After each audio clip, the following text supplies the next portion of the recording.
अस्सलाम वालेकुम स्टूडेंट्स। आज हमने अपना नेक्स्ट चैप्टर स्टार्ट करना है variation and genetics. Last lecture में हमने मियोसिस और जो कंप्लीट की थी उसकी मियोटिक एरर्स के बारे में देखा था। नेक्स्ट चैप्टर में हम वेरिएशन एंड जेनेटिक्स में हम जीन्स के बारे में देखेंगे कि जीन्स क्या होती हैं, ठीक है। किस तरह हम जेनेटिक्स में जीन्स की स्टडी करते हैं, उनके ट्रांसफ़र की स्टडी करते हैं कि जीन्स किस तरह पेरेंट्स से ऑफस्प्रिंग्स में जाती हैं और उनकी जितनी भी प्रॉपर्टीज़ होती हैं, जो भी लॉज होते हैं, वो सारा हम इस चैप्टर में देखेंगे। तो इस चैप्टर में जो है वो काफ़ी इंटरेस्टिंग जो है वो होगा, क्योंकि इसमें हम काफ़ी जो है वो एक्सपेरिमेंटल जो मैथमेटिकल वर्क है वो भी करेंगे। रेशियोज़ निकालते हैं हम, जीन्स की कैलकुलेशंस करते हैं, तो उस लिहाज से ये चैप्टर जो है वो काफ़ी इंटरेस्टिंग भी होगा जी। सबसे पहले हमारे पास एक डेफिनेशन है जेनेटिक्स की। जेनेटिक्स क्या होती है? Genetics is the branch of biology which deal with the study of characteristics, transmission from parent to offspring। तो जेनेटिक्स बायोलॉजी की ब्रांच है जिसमें हम करेक्टरिस्टिक्स की ट्रांसमिशन की स्टडी करते हैं। वो करेक्टरिस्टिक्स क्या होती हैं? वो एक्चुअली जीन्स होती हैं, ठीक है। जीन्स जो है, आपको पता है कि आपका कोई भी बिहेवियर है वो जीन्स से शो हो रहा है, तो वो बिहेवियर जो है वो किस तरह पेरेंट्स से बच्चों में जाता है, वो जीन्स के थ्रू ही जाता है। तो जीन्स की स्टडी, उनके ट्रांसमिशन की स्टडी हम सारी जेनेटिक्स में करते हैं। In other words, genetics is the study of mechanism of reproduction and inheritance, ठीक है। तो ये दोनों चीज़ें जो है उससे रिलेटेड है। रिप्रोडक्शन में भी हम जो जीन्स हैं वो नेक्स्ट ऑफस्प्रिंग में जो है वो नेक्स्ट जनरेशन में ट्रांसफ़र करते हैं। इनहेरिटेंस में भी स्टडी करते हैं ट्रांसमिशन ऑफ करेक्टर्स। जो इनहेरिटेंस जो है वो हम अपने पेरेंट्स से हमने क्या चीज़ें इनहेरिट की हैं, कौन से बिहेवियर्स इनहेरिट किए हैं, कौन सा डीएनए, कौन सी जीन्स इनहेरिट की हैं। तो जेनेटिक्स में बेसिकली हम रिप्रोडक्शन, इनहेरिटेंस और करेक्टर की ट्रांसमिशन की ही स्टडी करते हैं। इनहेरिटेंस क्या है, उसकी डेफिनेशन अलग से बता दी गई है। इनहेरिटेंस और heredity is the transmission of characters from parent to offspring. तो अगेन जो है वही आ जाता है। अब इस चैप्टर में हम मेंडल्स के कुछ लॉ के बारे में देखेंगे कि मेंडल ने सबसे पहले हेरिडिटी पे स्टडी की थी, इनहेरिटेंस पे बहुत काम किया था। तो मेंडल का छोटा सा इंट्रोडक्शन जो हम ले लेते हैं कि मेंडल जो है वो किस तरह जो है इसने अपनी स्टडी स्टार्ट की। Gregor John Mendel 1822 to 1884 was born in a peasant family. जो पादरी होते हैं, ठीक है, चर्च के अंदर, तो ये एक पादरियों की फैमिली के अंदर जो है इसकी जो है वो बर्थ हुई। इन अ स्मॉल विलेज, ठीक है, मोराविया के अंदर, जेकोस्लोवाकिया के अंदर ये छोटा सा एक विलेज था जहाँ पर जो है ये पादरियों की फैमिली थी, फीजेंट्स की। तो वहाँ पर जो है वो इसकी बर्थ हुई। At the age of 25 he become a priest. 25 की एज पर वो एक जो है वो बन गया फादर, जिसको हम कहते हैं चर्च के अंदर जो होता है। तो प्राइस्ट जो है एक पादरी बन गया। इन 1854 ही स्टार्टेड वर्किंग और गार्डन पीस। अब जो जिस चर्च में ये पादरी था, फादर था, उस चर्च के बिल्कुल साथ ही एक गार्डन था। तो उस गार्डन के अंदर उसने जो है वो पी मटर के ऊपर जो है वो काम करना शुरू किया, ठीक है, 1854 में। ही टुक 34 स्ट्रेन्स ऑफ गार्डन पीस। इसने गार्डन पी के 34 जो है वो टाइप्स ली, ठीक है। और वो टाइप्स जो हैं वो उनके फ्लावर की बेस पर थी, ठीक है। उनके अंदर जो फ्लावर्स कितने होते हैं, फ्लोरिसेंस कैसी होती है, फ्लावर का कलर कैसा होता है, फ्लावर की पोजीशन कैसी होती है, फिर उसके सीड के बारे में ये भी हम देखते हैं कि कौन कौन सी प्रॉपर्टीज़ ने पी प्लांट की 34 स्ट्रेन्स ली and prepare their pure breeds. अच्छा, प्योर ब्रीड्स क्या होता है? प्योर ब्रीड अभी हम चैप्टर में आगे चलेंगे तो हमें ज़्यादा क्लियर हो जाएगा। प्योर ब्रीड ऐसा जानवर है जो होमोजाइगस हो, ठीक है, जिसमें तमाम अलील्स जो हैं वो एक जैसी होंगी। या तो वो होमोजाइगस डोमिनेंट होगा, दोनों अलील्स डोमिनेंट होंगी, या वो होमोजाइगस रिसेसिव होगा।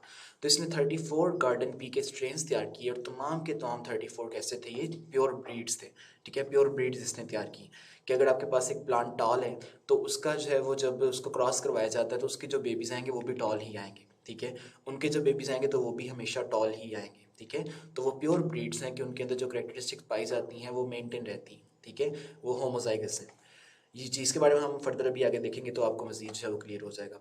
In 1855 to 1866, he performed a series of experiments by crossing different pure breeds in a variety of patterns and explained the mechanism of inheritance। तो different pure breeds, for example यहाँ पर देखें कि flower color है, तो एक plant का flower color purple था, दूसरे का क्या था? white। तो इन दोनों को आपस में क्रॉस करवाया और देखा कि इनके ऑफस्प्रिंग जो है वो किस तरह के होते हैं, उनके अंदर कौन कौन सी जो है रेशियो पाई जाती है कि नेक्स्ट जो बेबीज़ बनेंगे, प्लांट्स बनेंगे, उनके अंदर कितने फ्लावर पर्पल होंगे, कितने वाइट होंगे। तो ये सारा कुछ इसने देखा। He established certain laws of genetics which we know now that they are true to plants and animals। तो इसने कुछ इन्हीं एक्सपेरिमेंट की बेस पर कुछ लॉ बनाए, ठीक है। वो हम आगे जाकर देखेंगे कि law of segregation, independent assortment जो है वो इसी के लॉ है।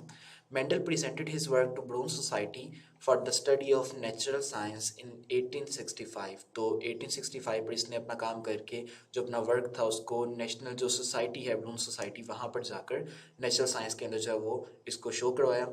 His work was published in 1866। Next year इसका काम जो है वो पब्लिश हो गया। His work remain neglected for 34 years. 34 साल तक किसी साइंटिस्ट ने इसके काम पर ध्यान नहीं दिया, ठीक है, क्योंकि उस वक्त इतना जो है वो जेनेटिक्स के बारे में पता भी नहीं था। तो 34 ईयर्स तक इसके काम को कोई जो है वो नहीं देखा गया। In 1900 3 botanist Correns de Vries and Tschermak discovered his work independently. तो इन साइंटिस्ट ने इसके काम को दोबारा से रीडिस्कवर किया, उस पर स्टडी की, उसको देखा और देन जो है वो पता लगा कि वाकई ही मेंडल ने काफ़ी हद तक काम जो है वो कंप्लीट किया था इनहेरिटेंस के अंदर। He laid foundation of classical genetics. तो पुरानी जेनेटिक्स की जो बुनियाद थी वो किसने रखी थी? मेंडल ने। ये थोड़ा सा इंट्रोडक्शन था कि चर्च में पादरी था, उस चर्च के बिल्कुल साथ ही एक गार्डन था, गार्डन के अंदर इसने अपने एक्सपेरिमेंट स्टार्ट किए और 34 प्लांट्स पी प्लांट्स की स्ट्रेन्स टाइप्स ली और वो तमाम जो 34 वैरायटीज़ थी वो सारी प्योर ब्रीड्स थी, ठीक है। उनके फिर आपस में क्रॉस करवाए और देखा कि नेक्स्ट जनरेशन में जो है वो करेक्टरिस्टिक्स कैसे ट्रांसफ़र होती हैं, कि अगर पर्पल फ्लावर का वाइट फ्लावर वाले प्लांट के साथ क्रॉस करवाया जाए तो बेबीज हैं वो कैसे के बनेंगे, ठीक है, कितने बेबीज हैं वो बेबी प्लांट्स हैं वो वाइट फ्लावर वाले होंगे, कितने पर्पल फ्लावर वाले होंगे। तो ये सारे एक्सपेरिमेंट्स करके इसने जो है वो एक बुनियादी जो क्लासिकल जेनेटिक्स थी उसकी बुनियाद जो है वो इसने रखी। Reasons for success of Mendelian work. अब मेंडेलियन वर्क कामयाब कैसे हुआ, ठीक है। The reason for Mendel's success is unravelling the mechanisms of heredity are. अब मैकेनिज्म ऑफ हेरिडिटी इसने किस तरह जो है वो अनरिवेल किए, किस तरह एक्सप्लेन किए, उसकी रीज़न दो थी, his approach and second choice of experimental material. उसकी अप्रोच क्या थी? मेंडल ने जितने भी काम किए, जितने भी क्रॉस किए, इसको मैथमेटिकल बेस पर किया। मतलब उसने रिकॉर्ड करता गया कि अगर आपके पास है वो पर्पल फ्लावर और वाइट फ्लावर को क्रॉस करवाओगे तो कितने जो हैं वो पर्पल फ्लावर वाले बेबी प्लांट्स आएंगे और कितने वाइट फ्लावर वाले। उसने मैथमेटिकली सिस्टमेटिकली उनके जो डिजिट्स हैं उनके नंबर काउंट किए, ठीक है, और उन नंबर्स की बेस पर उसने अपने लॉज दिए। तो उसकी अप्रोच जो है वो बड़ी सिस्टमेटिक थी। Mendel's approach was systematic. He started his work from pure true breeding varieties and studied one character at one time. एक टाइम में उसने एक करेक्टर को स्टडी किया कि एक टाइम में सिर्फ फ्लावर कलर को स्टडी कर रहा है वो, फिर दूसरी जो है वो एक्सपेरिमेंट उसमें फ्लावर पोजीशन को स्टडी किया जा रहा है, थर्ड में फ्लावर सीड कलर को, उसी तरह जो है सीड शेप को। तो एक टाइम में सिर्फ एक करेक्टर को इसने क्या किया? स्टडी किया। His approach was statistical and kept all the data in terms of ratio। तो इसने तमाम डाटा जो है रेशियोज की फॉर्म में कि तीन जो है वो फॉर एग्जांपल पर्पल फ्लावर आ रहे हैं, एक जो है वाइट आ रहा है, तो रेशियो क्या बनी? 3:1। यूँ रेशियोज की फॉर्म में इसने अपने डाटा को ऑर्गेनाइज किया। To get easily recognisable ratio he used large number of plants. तो काफ़ी ज़्यादा नंबर एक्सपेरिमेंट्स किए गए, लार्ज नंबर ऑफ प्लांट्स जो है यूज़ किए गए ताकि रेशियो जो हैं वो क्लियर हो जाएँ, वाज़ेह हो जाएँ। और सेकंड जो इसके कामयाब होने की रीज़न थी वो था इसका चॉइस ऑफ एक्सपेरिमेंटल मटेरियल। इसने जो है वो पी प्लांट को यूज़ किया था, पाइसम सेटिवम। और पी प्लांट को क्यों यूज़ किया, इसकी कुछ प्रॉपर्टीज़ हैं जिसको हम अभी स्टडी करते हैं। He used Pisum sativum for his experiments due to the following reasons. कौन कौन सी रीज़न? इजी टू कल्टीवेट, हम इस मटर को इजीली लगा सकते हैं, ज़्यादा इसको जो है संभालना नहीं पड़ता, इजीली ग्रो कर जाता है। फ्लावर्स आर hermaphrodite, तो इसमें जो सेल्फ फर्टिलाइजेशन भी हो जाती है, क्रॉस फर्टिलाइजेशन भी हम करवा सकते हैं। तो सेल फ्लावर्स हैं वो hermaphrodite हैं। It is normally a self fertilising but cross fertilisation can be made. तो फ्लावर क्योंकि hermaphrodite हैं तो सेल्फ फर्टिलाइजेशन जो है वो तो पॉसिबल है ही, लेकिन हम क्रॉस फर्टिलाइजेशन भी करवा सकते हैं। Time gap between the generations raising is short. तो बड़ी जल्दी इसकी जो फसल है वो ग्रो कर जाती है, ठीक है, ज़्यादा लंबा जो है वो इंतज़ार नहीं करना पड़ता। Pea plants has very sharp, distinct traits with two clear-cut alternative and contrasting pair forms। अब इसका मतलब क्या है कि पी प्लांट के अंदर जो ट्रेड्स हैं, जो उसकी खसूसियात हैं, वो एक दूसरे से टोटली और वाज़ह तौर पर डिफरेंट है। कि फ्लावर या तो पर्पल होगा या फिर वाइट होगा, प्रॉपर हमें नज़र आ रहा है कि ये वाइट कलर का फ्लावर है, ये पर्पल है, कोई इंटरमीडिएट बीच में फॉर्म नहीं है। इसी तरह अगर हम देखें तो पॉट शेप, ये जो पॉट होता है जिसके अंदर मटर होते हैं, ये या तो ग्रीन होता है या कैसा होता है? येलो। इस तरह पॉट की जो शेप है, ये कलर था, ये जो शेप है या तो ये इन्फ्लेटेड होते हैं या फिर ये कंस्ट्रिक्टेड होते हैं यूँ। तो इनकी पी प्लांट के अंदर जितनी भी वैरायटीज़ थी उनके अंदर क्लियर कट डिफरेंस था, ठीक है, शार्पली डिस्टिंक्ट ट्रेड, एक दूसरे से वाजिया जो है वो डिस्टिंक्ट ट्रेड जो है वो हमें मिलते थे इसमें। Mendel studied 7 traits of garden pea with distinct contrasting 14 pure breeding lines. ठीक है, तो इसने 7 इस तरह के ट्रेड को स्टडी किया। ये सारे जो है यहाँ पर टेबल में दिखाए हुए हैं कि इसमें फ्लावर कलर आता है, फ्लावर पोजीशन आती है, seed colour, seed shape, pod colour and stem length. ठीक है, ये सारी जो है वो 7 ट्रेड्स को इसने स्टडी किया और इन 7 ट्रेड्स की 14 प्योर ब्रीड लाइन्स थी। मतलब देखेंगे फ्लावर कलर में 2 फ्लावर आ रहे हैं, पर्पल और वाइट, तो एक प्लांट जो है वो प्योर ब्रीड पर्पल फ्लावर का था, एक plant pure breed white flower का था। तो हर करेक्टरिस्टिक की 2 आगे से जो है वो 2 प्लांट्स थे। तो टोटल प्योर ब्रीड्स कितनी हो जाती हैं? 14। ठीक है, कि आपके पास करेक्टर्स 7 है और उनकी टोटल प्योर ब्रीड्स कितनी है? 14। तो 14 प्योर ब्रीड्स को इसने स्टडी किया और देन उन 14 प्योर ब्रीड्स को आपस में क्रॉस करवा कर फिर देखा कि किस तरह के न्यू बेबीज प्रोड्यूस होते हैं। Numerous varieties are available. Pea plant की बहुत सी वैरायटी अवेलेबल है। These plants produce a large number of seeds. In plants के सीड बड़े ज़्यादा बनते हैं, तो ये जनरेशन जो है वो फिर ईजिली ग्रो कर जाती है। जब सीड ज़्यादा होंगे तो इनका सर्वाइवल भी क्या होता है? बहुत ईजी होता है। तो ये 2 जो है वो प्रॉपर्टीज़ थी जिनकी वजह से मेंडल के काम को जो है वो सक्सेस मिली। पहला कि उसकी अप्रोच, उसने तमाम काम जो है मैथमेटिकल और स्टैटिस्टिकल वे में किया, उसको रिकॉर्ड किया रेशोज़ की फॉर्म में, नंबर्स की फॉर्म में। और दूसरा, उसने जो एक्सपेरिमेंटल ऑर्गेनिज्म यूज़ किया था पी प्लांट, उसकी वैराइटीज़, उसकी प्रॉपर्टीज़ बहुत अच्छी थी। तो इन दोनों की वजह से इसके काम को बहुत ज़्यादा जो सक्सेस मिली और इसने जो जेनेटिक्स है उसकी बुनियाद रखी थी। नेक्स्ट हमारे पास कुछ टर्मिनोलॉजीज़ हैं, उन टर्मिनोलॉजीज़ को देखते हैं। इस चैप्टर को स्टडी करने के लिए तमाम टर्म्स हैं वो आपको आनी चाहिए, तो काफ़ी ईजी हैं, काफ़ी टर्म्स हैं वो ऑलरेडी आपको आती हैं। तो इसके बारे में हम देखते हैं। पहली टर्म हमारे पास है जीन। अब जीन के बारे में हम पढ़ चुके हैं पीछे के specific sequence of nucleotides. DNA के ऊपर न्यूक्लियोटाइड्स का सीक्वेंस होता है और स्पेसिफिक सीक्वेंस हम कहते हैं जीन कहते हैं। जी, यहाँ पर डेफिनेशन देखिए, genes are sequence of nucleotides which are responsible for the expression और for controlling of any character in the organism. तो डीएनए के ऊपर न्यूक्लियोटाइड्स का सीक्वेंस होगा जिसको हम जीन कहते हैं, और जीन जो है वो आपकी बॉडी में कोई ख़ास करैक्टर प्रोड्यूस करने के लिए जो है वो यूज़ होती है, स्पेसिफिक होती है। फॉर एग्जांपल एक जीन आपकी बॉडी में फॉर एग्जांपल होगी जो आपकी हाइट को कंट्रोल करेगी। ठीक है, इसी तरह एक जीन जो है वो कलर, आई कलर को कंट्रोल करती है। एक तीसरी जीन जो है वो स्किन कलर को कंट्रोल करती है। तो जीन्स हैं ये एक्सप्रेशन को कंट्रोल करती हैं, characters of an organism. Organism के अंदर जो करेक्टर्स हैं उनके एक्सप्रेशन को जीन्स कंट्रोल करती हैं। In other words, gene is a unit of inheritance that develop a trait. Gene एक इनहेरिटेंस का यूनिट है जो एक ट्रेट प्रोड्यूस करती है। ट्रेट हम पीछे पढ़ चुके हैं कि आपकी आई कलर एक ट्रेट है, लेंथ, हाइट आपकी एक ट्रेट है, इस तरह हेयर कलर एक ट्रेट है। तो ये सारे ट्रेट्स कहाँ से कंट्रोल होते हैं? जीन से। Gene was named first of all by Johnson. Johnson ने सबसे पहले जो है वो इन न्यूक्लियोटाइड के सीक्वेंस को जीन का नाम दिया था। मेंडल जब काम कर रहा था तो उसको जीन का पता नहीं था। उस वक्त उसने जो नाम यूज़ किया वो फैक्टर था या एलिमेंटन था। तो मेंडल का जब हम स्टडी करेंगे तो वहाँ पर हम वर्ड यूज़ करेंगे फैक्टर। मेंडल ने कहा कि कुछ फैक्टर्स होते हैं जो पेरेंट्स से ऑफस्प्रिंग में जाते हैं और ये फैक्टर ट्रेड्स को कंट्रोल करते हैं। मेंडल को नहीं था पता कि ये फैक्टर्स क्या हैं। तो आजकल हमें पता है कि इन फैक्टर्स को क्या कहते हैं? हम जीन कहते हैं। तो ये चीज़ याद रखनी है कि जब जहाँ भी मेंडल के लॉज हम स्टडी करेंगे वहाँ पर जब फैक्टर का वर्ड आएगा तो उसका मतलब हम जीन्स जो है वो स्टडी कर रहे हैं, जीन्स का मुराद ले रहे हैं। नेक्स्ट आपके पास डेफिनेशन है लोकस। क्रोमोसोम, ये देखेंगे क्रोमोसोम दिखाया गया है। इस क्रोमोसोम के ऊपर बहुत ज़्यादा जीन्स होती हैं। फॉर एग्जांपल एक जीन यहाँ पर मौजूद है, एक दूसरी जीन यहाँ पर मौजूद है, तीसरी जीन यहाँ पर मौजूद है। तो क्रोमोसोम के ऊपर जीन की लोकेशन को हम कहते हैं उसका लोकस। तो locus is actually the home of a gene, कि जीन जो है वो क्रोमोसोम पे कहाँ पर मौजूद है। The physical location of a particular gene on a chromosome. और एक क्रोमोसोम पर आपको पता है कि बहुत ज़्यादा जीन्स होती हैं, तो हर जीन का लोकस क्रोमोसोम पर क्या होगा? डिफरेंट होगा। तो वो पार्टिकुलर लोकेशन जो है उसको हम लोकस कहते हैं। उसके बाद ट्रेट हम पढ़ चुके हैं already. Trait is a character that is developed by a factor और जीन। एक जीन जो करेक्टर प्रोड्यूस करती है उसको हम ट्रेट कहते हैं। टालनेस एक ट्रेट है, ड्वार्फिज्म एक ट्रेट है। ठीक है, इन प्लांट्स। अलील्स जीन की अल्टरनेटिव फॉर्म्स होती हैं। ठीक है, the alternative forms of a gene that occupy the same chromosome locus but showing contrasting character।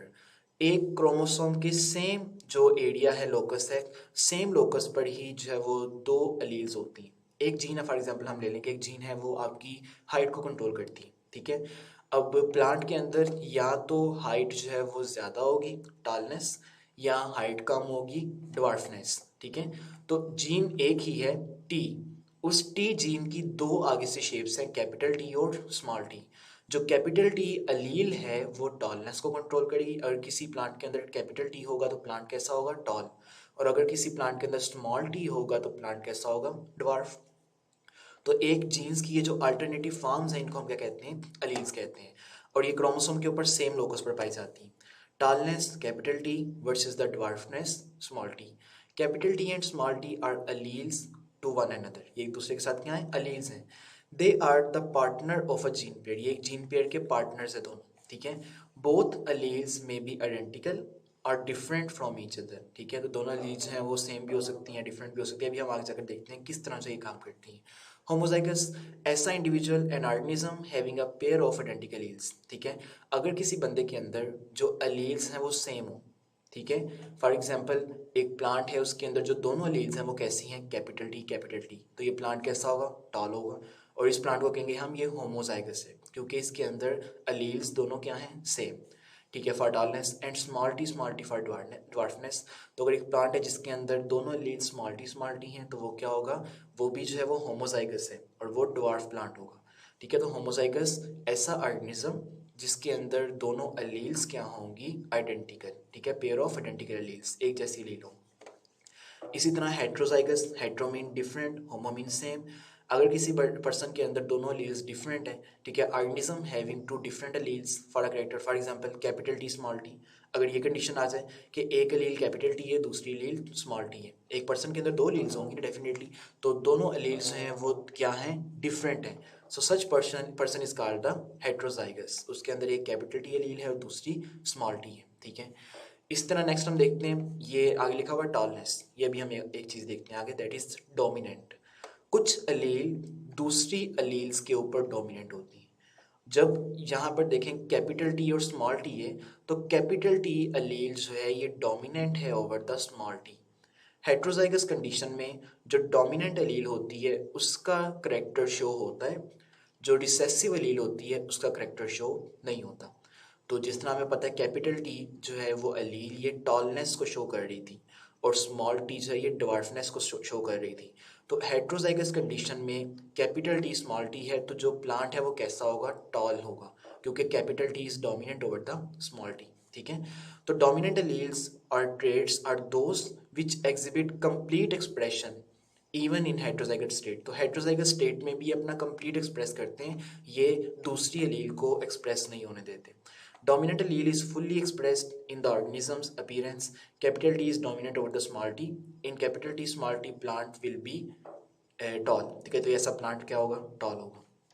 उसके बाद रिसेसिव, वो लील जिसका इफेक्ट शो नहीं होता। ठीक है, जो हेट्रोजाइगस में अपना इफेक्ट शो नहीं करती उसको हम रिसेसिव कहते हैं।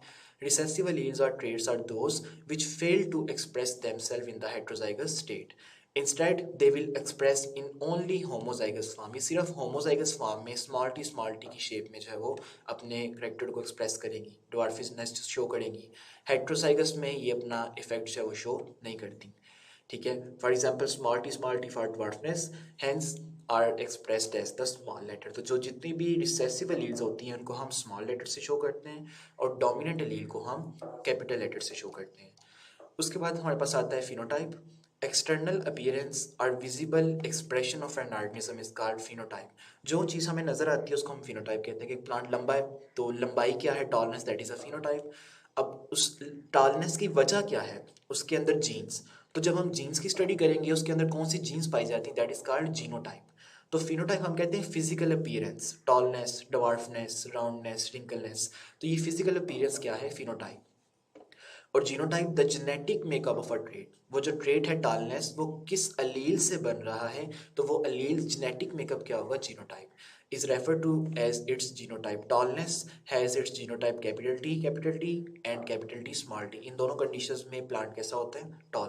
तो ये जीनोटाइप है और जो हमें नजर आती है वो क्या है, फिनोटाइप। जीन पूल, एक पॉपुलेशन के अंदर जितनी भी जीन्स पाई जाती हैं उनको हम gene pool, collectively gene pool कहते हैं। All the genes alleles found in a breeding population at a given time are collectively called a gene pool. एक स्टूडेंट की क्लास है, उस स्टूडेंट क्लास में जो है वो फॉर एग्जांपल जो है वो 60 स्टूडेंट्स हैं, तो उन 60 स्टूडेंट्स के अंदर जितनी भी एलील्स पाई जाएंगी, जितनी भी जीन्स होंगी, उनको कलेक्टिवली क्या कहेंगे? Gene pool.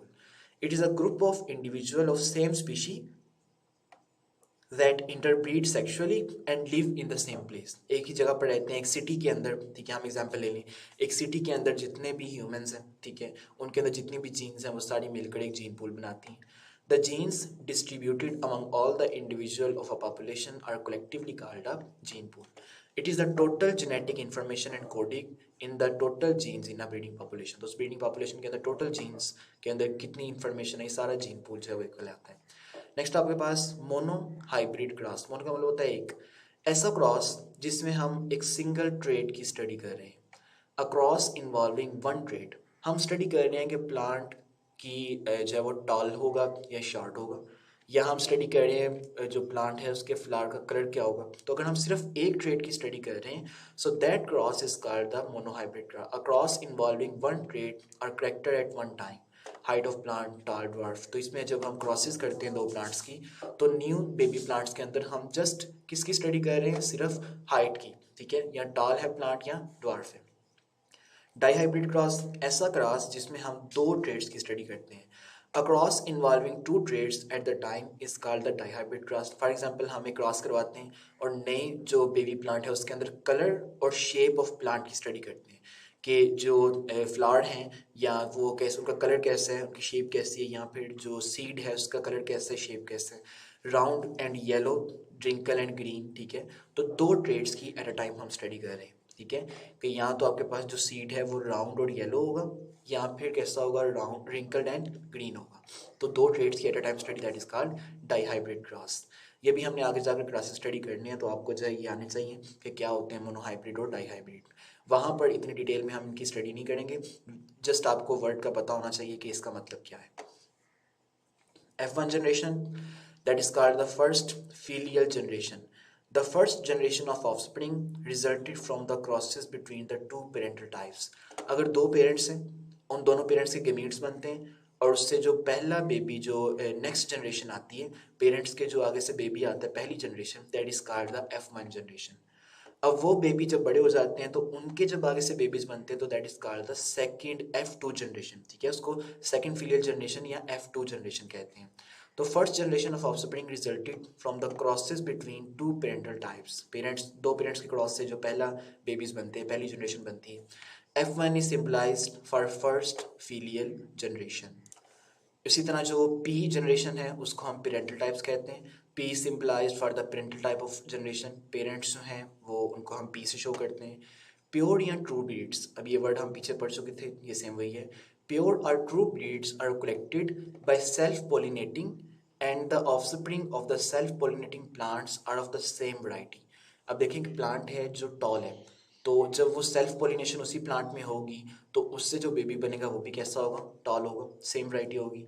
A plant having purple flower is self pollinated, then it should yield purple flower. एक प्लांट जिसके पर्पल फ्लावर है, अगर उसकी सेल्फ पोलिनेटेड हो, पोलिनेशन हो, और पर्पल फ्लावर ही बनने चाहिए, ठीक है, on growing its seeds as a true breed, तो वो जो है वो ट्रू ब्रीड है कि उसके अंदर जो करेक्टर्स हैं उसके वो कंजर्व है, वो चेंज नहीं होते, ठीक है, वो ट्रू ब्रीडिंग प्लांट है जिसके अंदर जो एलील्स होंगी वो होमोजाइगस होंगी, एक जैसी एलील्स होंगी, वो चेंज नहीं होंगी. इसी तरह हाइब्रिडाइजेशन, द मेटिंग और crossing of two varieties is called hybridization. दो डिफरेंट टाइप्स हैं प्लांट की, एक टॉल है एक स्मॉल है, दोनों का क्रॉस करवाओगे तो ये क्या है? Hybridization. So the offspring produced as such is called a hybrid in a cross between capital T and small T. अगर हम ये क्रॉस करवाएंगे दो प्लांट्स का, ऑफस्प्रिंग कैसा होगा? Capital T small T. एक जो अलील है वो इस पेरेंट से आएगी, दूसरी अलील इस पेरेंट से आएगी, और जो बेबी बनेगा उसके अंदर हेट्रोजाइगस होगा बेबी, ठीक है. तो ऐसे बेबी को हम हाइब्रिड कहेंगे. F2 generation, when the F1 hybrid, जो F1 जनरेशन है जो पेरेंट से पहली जनरेशन बनी है, जब वो आपस में सेल्फ पोलिनेट करते हैं, क्रॉस करते हैं, जब उनकी आगे से जनरेशन बनती है उसको हम F2 जनरेशन कहते हैं. When the F1 hybrid are self pollinated or crossed, the next generation in the result of this cross is called the F2 generation, तो उनको हम F2 जनरेशन कहते हैं. उसके बाद आपके पास जंपिंग जीन्स हैं, ट्रांसपोजन्स. जंपिंग जीन्स ऐसी होती हैं जो क्रोमोसोम के ऊपर एक जगह पर जो नहीं रहती, बल्कि वो अपनी पोजीशन लगातार चेंज करती रहती हैं, एक लोकस पर नहीं रहती। Jumping genes do not settle peacefully on their loci, they keep on hopping, मतलब वो जंपिंग करती रहती हैं on different loci on the same chromosome or other chromosomes, तो such genes are called the jumping genes. Genome, all the genes alleles found in an individual is called genome. एक individual के अंदर जितनी भी jeans आती हैं उनको collectively हम क्या कहते हैं, वो क्या है, उसका जीनोम है। उसके बाद हमारे पास बीन बैग जेनेटिक्स। अब बीन बैग जेनेटिक्स क्या होता है, हमने पीछे जीन पूल के बारे में देखा है कि एक पॉपुलेशन के अंदर जितनी भी जीन्स होती हैं वो एक जीन पूल है। अगर हम यूँ करेंगे, एक पॉपुलेशन के अंदर जितनी भी जीन्स हैं, ठीक है, उन जीन्स को हम एक जो है वो एग्जाम्पल दे रही हैं, उससे जो है कंपेयर कर रहे हैं कि एक बैग है आपके पास, उसके अंदर बीन्स हैं, ठीक है। इसी तरह एक पॉपुलेशन है, उसके अंदर क्या है, जितनी भी जीन्स हैं वो रिप्रेजेंट कर रही हैं अ बैग ऑफ बीन्स, ठीक है। अब देखें कि बैग के अंदर दाने आपने पड़े हुए हैं, ठीक है, वो बैग के अंदर जो दाने हैं वो चेंज नहीं होते, वो सेम रहते हैं, अनलेस कोई बाहर से न्यू बीन्स उस बैग में ऐड हो जाए, ठीक है, या बैग के अंदर से बीन्स हैं वो बाहर निकल जाएं।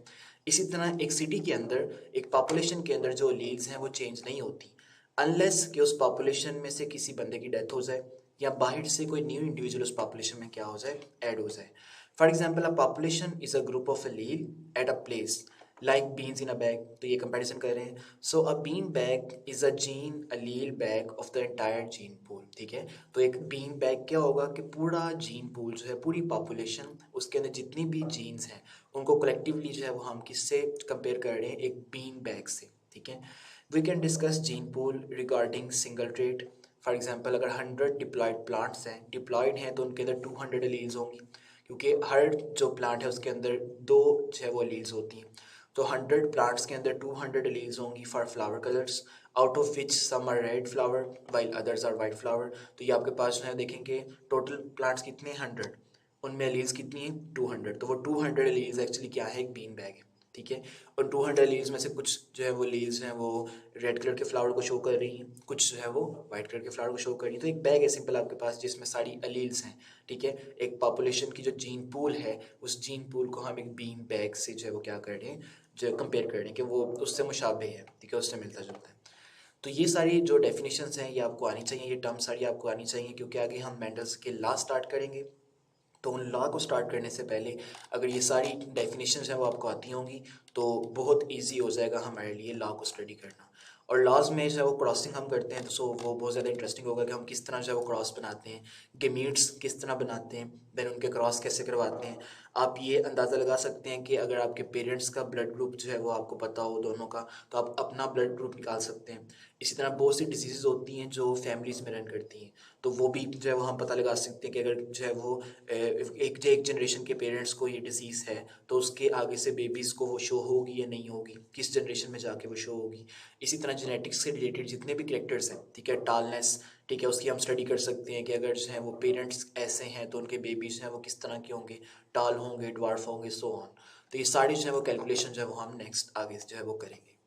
तो आज का लेक्चर जो है वो जस्ट इसमें यहीं तक होगा, इसको स्टडी करें, इसमें कोई प्रॉब्लम होगा तो आप जो है मुझसे व्हाट्सएप पे जो है वो कांटेक्ट कर सकते हैं।